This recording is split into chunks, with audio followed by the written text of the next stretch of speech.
주 여호와께서 이같이 두로에 대하여 말씀하시되 내가 엎드러지는 소리에 모든 섬이 진동하지 아니하겠느냐. 곧 너희 가운데 상한 자가 부르짖으며 죽임을 당할 때에라. 그때 바다의 모든 왕이 그 보좌에서 내려 조복을 벗으며 수놓은 옷을 버리고 떨림을 입듯 하고 땅에 앉아서 너로 말미암아 무시로 떨며 놀랄 것이며 그들이 너를 위하여 슬픈 노래를 불러 이르기를 항해자가 살았던 유명한 성읍이여 너와 너의 주민이 바다 가운데에 있어 경고하였도다.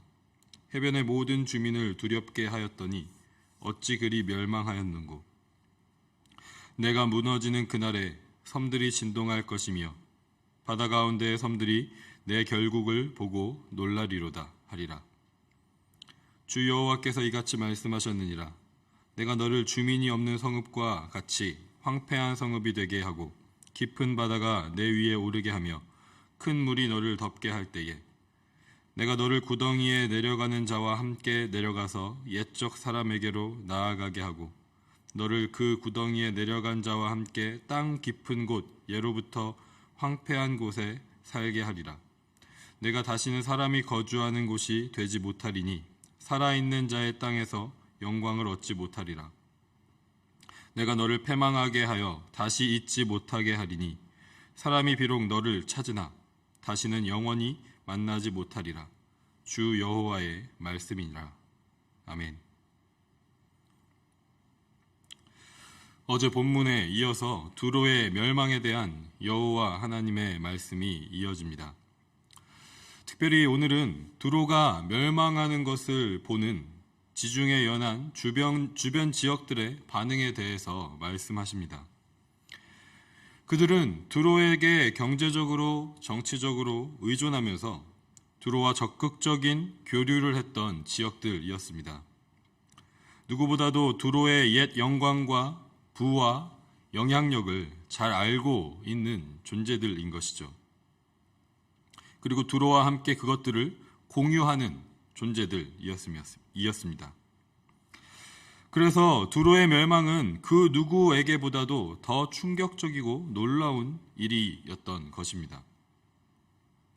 그들이 느끼는 충격과 놀라움과 두려움은 자신들이 입고 있던 화려하게 수놓은 옷을 벗어 던진 후에 그들이 부르게 되는 슬픈 노래, 애가를 통해서 더욱 분명하게 나타납니다. 17절과 18절이 바로 그 애가를 기록한 것인데 이 두 구절은 두로의 멸망을 애도하는 내용을 담고 있고 그 형식을 봤을 때는 고대 근동 지방에서 장례식 때 부르는 애가의 전형적인 형식을 갖추고 있습니다. 그 기본적인 형식이 찬사가 이어진 후에 그 후에는 애도의 내용이 이어지게 되는 것인데 17절은 죽은 사람의 미덕과 훌륭한 점을 기리는 찬사를 담은 형식이고 18절은 그의 죽음을 슬퍼하는 애도의 내용을 담고 있습니다. 두로는 멸망 이전에 아주 유명한 성읍이었습니다. 항해에 능하고 지역의 해상 무역을 장악하고 있었기 때문에 부와 힘을 자랑하는 견고한 성읍이었습니다. 해변의 다른 모든 주민들을 두렵게 할 만큼 강한 성읍이었습니다. 하지만 이제 그 모든 부와 힘과 명성을 잃어버리고 멸망하게 된 것입니다. 두로의 멸망과 장래를 애도하는 애가에 이어서 하나님의 말씀이 이어지고 있습니다. 두로가 사람이 살지 않는 황폐한 성읍이 될 것이라고 말씀하십니다. 마치 노아의 시대 때 홍수로 세상을 심판하셨던 것처럼 깊은 바다와 큰 물이 두로를 덮을 것이라고 말씀하십니다.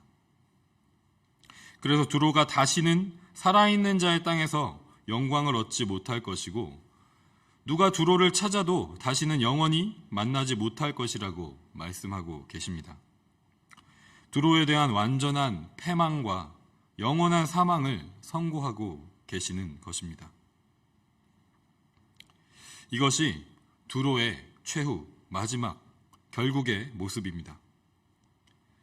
아무리 화려한 과거와 영광스러운 날들을 보냈다 하더라도 부와 힘과 명예를 자랑했다 하더라도 두로의 마지막은 멸망과 영원한 죽음으로 끝난다는 것을 하나님께서 분명하게 말씀하고 계십니다. 그런데 이 마지막 모습이 이러한 최후가 두로에게만 해당되는 것일지 한번 생각해 볼 필요가 있다고 생각합니다. 두로를 향한 하나님의 말씀은 곧 바로 지금 우리에게 하시는 말씀과도 같습니다.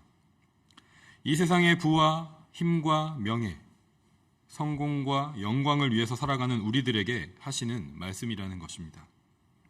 소망과 자랑을 이 세상에 두면서 살아가는 우리들에게 하시는 말씀인 것입니다.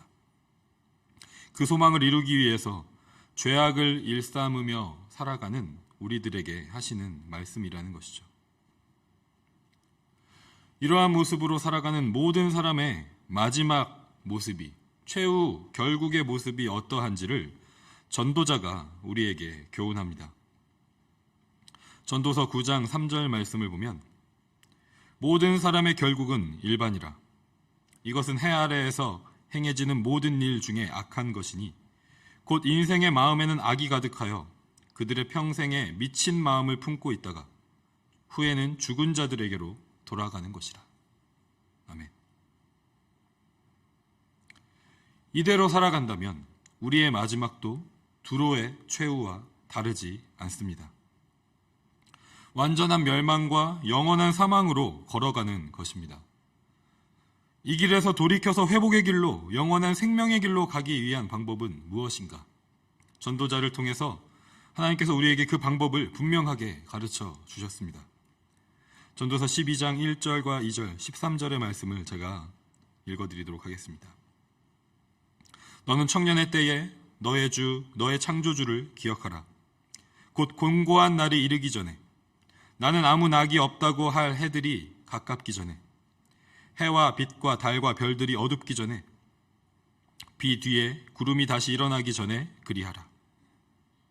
일의 결국을 다 들었으니 하나님을 경외하고 그의 명령들을 지킬지어다. 이것이 모든 사람의 본분이니라. 아멘. 하나님께서 오늘 우리에게 두로에 대한 멸망의 말씀을 주시는 이유는 공고한 날, 해와 빛과 달과 별들이 어두울 때의 모습이 어떠한지를 먼저 알려주시기 위한 것입니다. 마지막 심판의 때가 얼마나 두렵고 참혹한지를 알려주셔서 그 길을 걸어가지 않게 하시기 위함인 것입니다. 어찌 그리 멸망하였는고 라고 슬피 우는 애가 소리를 듣지 않게 하시기 위함입니다. 그 길을 가지 않는 방법은, 그 길에서 돌이키는 방법은 바로 지금 창조주를 기억하는 것인 줄 믿습니다. 우리의 모든 것이 누구에게로부터 왔는지를 기억하는 것입니다.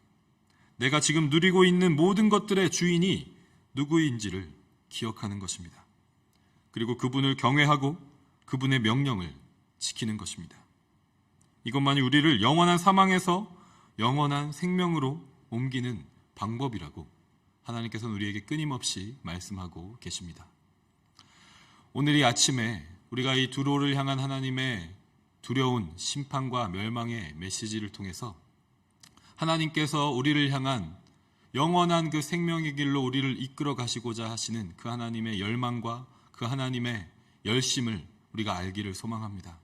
그래서 다시 한번 돌이켜서 창조주 하나님이 누구신지 기억하고 그분만을 경외하고 그분의 명령을 기억하고 지키며 행하며 이 땅 가운데 하나님께서 맡겨주신 그 사명들을 감당해 나아가는 영원한 생명의 길로 한 걸음 한 걸음 함께 걸어가는 우리 믿음의 공동체와 또 가정들과 우리 개인의 삶이 되기를 간절히 소망합니다.